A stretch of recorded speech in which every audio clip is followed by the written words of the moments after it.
Hi everyone! Ang gagawin natin ngayon ay ang Jollibee Chicken Joy.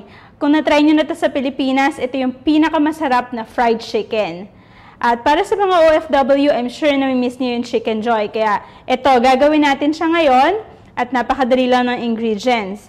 Para sa ingredients, kakailanganin natin 1 cup flour, 1 cup cornstarch, 1 kilogram chicken, 1 teaspoon 5 spice, 1 tablespoon garlic powder, salt, pepper, and cooking oil. Gawin na natin yung ating Chicken Joy.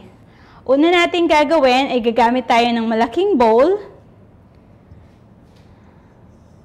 At dito ilalagay natin yung ating para sa breading. So, yung 1 cup flour, cornstarch,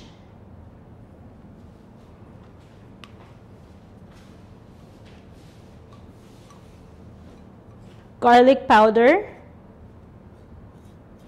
5 spice, lagyan natin ng konting salt, then imimix natin ito. Mix lang natin mabuti para well-distributed yung ating breading, yung magiging breading natin.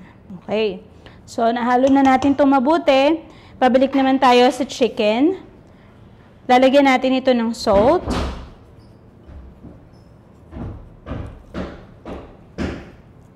so, spread lang natin yung salt. So, make sure lang, syempre, na malinis yung kamay.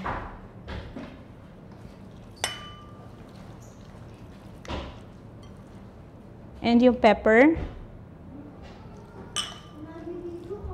So, kapag nahalo na natin mabuti yung salt and pepper sa ating chicken, set aside lang natin yan. Then, ilalagay natin itong ating mantika. So, sa Chicken Joy, ang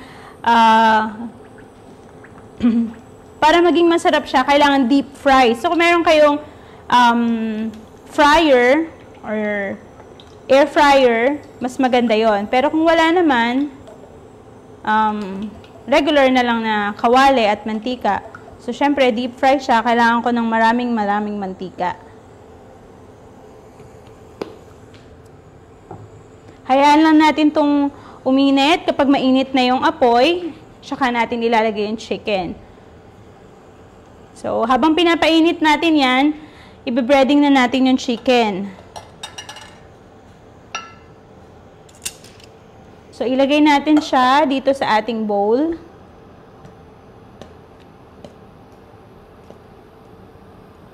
Lagay natin yung chicken.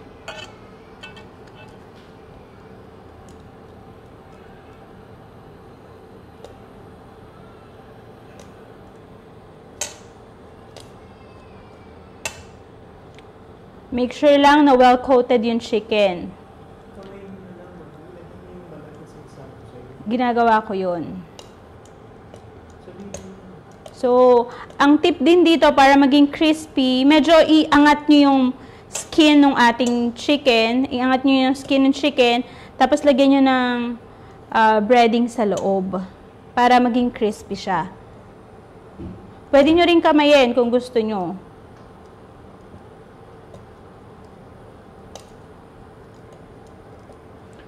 Or another way ng pagbe-breading is gagamit kayo ng container, tapos ilalagay nyo yung breading and chicken, then isi-shake nyo.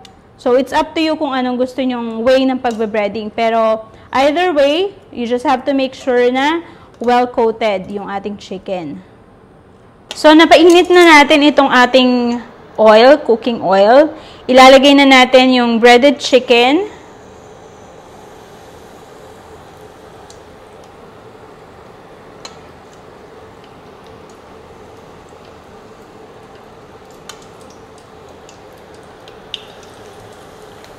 So, isa sa technique ng pagluluto ng Chicken Joy is dapat hindi crowded yung mga chicken sa pagpa-fry or dapat paunti-unti lang.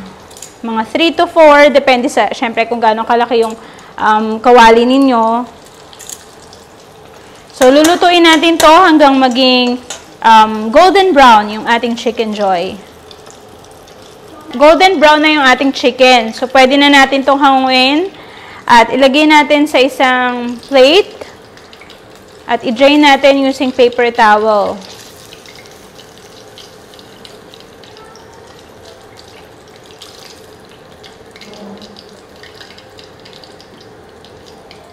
So, gagawin lang natin yung same procedure sa remaining na chicken.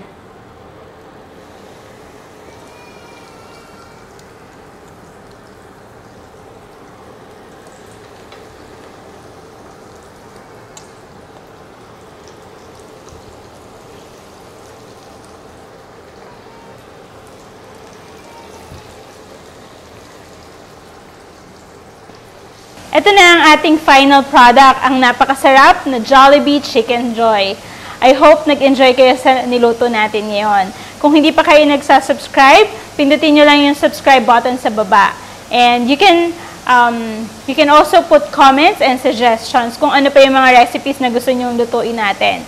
Thank you for watching and see you next time. Bye!